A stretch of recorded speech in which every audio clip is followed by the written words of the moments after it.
Mike Sullivan. I'm a former IRS agent and teaching instructor with IRS. Me and my M&M man are glad you're here. I worked at IRS over a decade. I've worked thousands of cases, national expert in IRS resolutions, and unlike many people that commentate on YouTube, I'm actually a former IRS agent, giving you the inside scoop and skinny, far different from other people who try to practice every day and learn by practicing. So I've worked with thousands and thousands of cases, and today I want to talk to you about how to win a trust fund penalty case. I set up maybe, I don't know, 1,000 trust fund penalties against responsible persons. I do want to tell you at the beginning that there are some cases that are just not winnable. You have to know that. If you ran your own company and you signed your own checks and there was nothing else there and you're on the corporate resolution, sign all the loan documents, you're not going to win that case. I'm just telling you. There's not a lot of excuses. The fact you didn't have the money is not an excuse.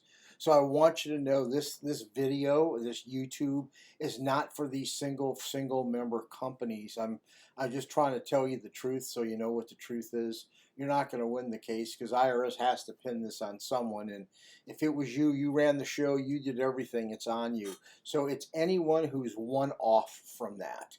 So I had to go ahead and I had to assemble a case on everybody. I had to pull up corporate records, bank signature cards, contracts, talk to people, talk to vendors, talk to other employees, fill out a form, IRS form 4180, which is critical for the trust fund recovery piece.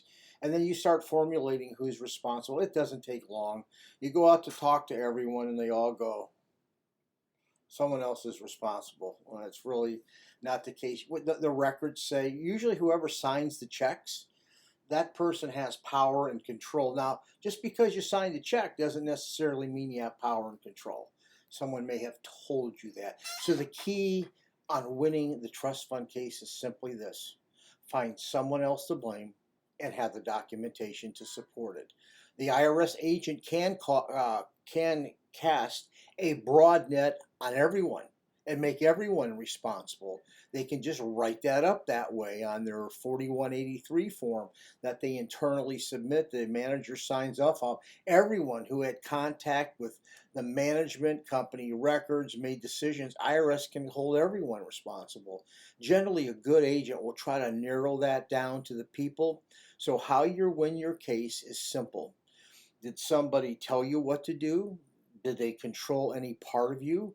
Do you have emails? Do you have documentations? Can you get an affidavit from anyone else? You want to put a good solid case together for the revenue officer, or if you're going to appeals. So let's say I was one off, maybe a secretary or someone. I could say, well, my boss told me what to do. Here's an email. When he was gone, I would do this. He gave me orders as to what to do. It really wasn't me. These things were necessary for my job.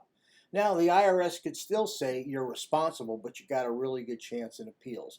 So remember, the bottom line, first of all, is to review the IRS form 4180. Download IRS form 4180. It's a trust fund recovery interview, and you'll see what IRS is getting at on this. I think it's a 5 page form. You'll see what they're getting at. They're looking at who controlled the business. So remember, if you have emails, you have documents, and actually just getting affidavits from other people who work there to support you is the best way to win a trust fund case. If you have a small dollar case, do it yourself. If these are large numbers, large figures, you should turn this over to a professional. We're fully equipped here to handle any trust fund case, but we're honest. We're going to tell you whether you think you have a shot or not.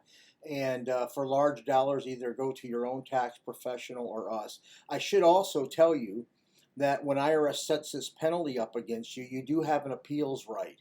You'll probably get a conference in 6 months. And if you think you're going to be responsible, you better understand how IRS is going to collect the money.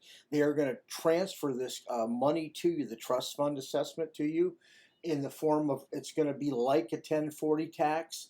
So they're going to try to collect this money maybe a year down the road. So you better know what the IRS parameters are and how they're going to collect, and prepare ahead for the debt. Don't wait until you get your first notice. These planning on these collection cases should take place a year out to be successful. Planning solves. It's like estate planning. I know a debt's going to come. There's some things I need to change, so I'm not laid open for IRS. Thank you for listening to my channel. I really do appreciate a subscription. It's really important to me.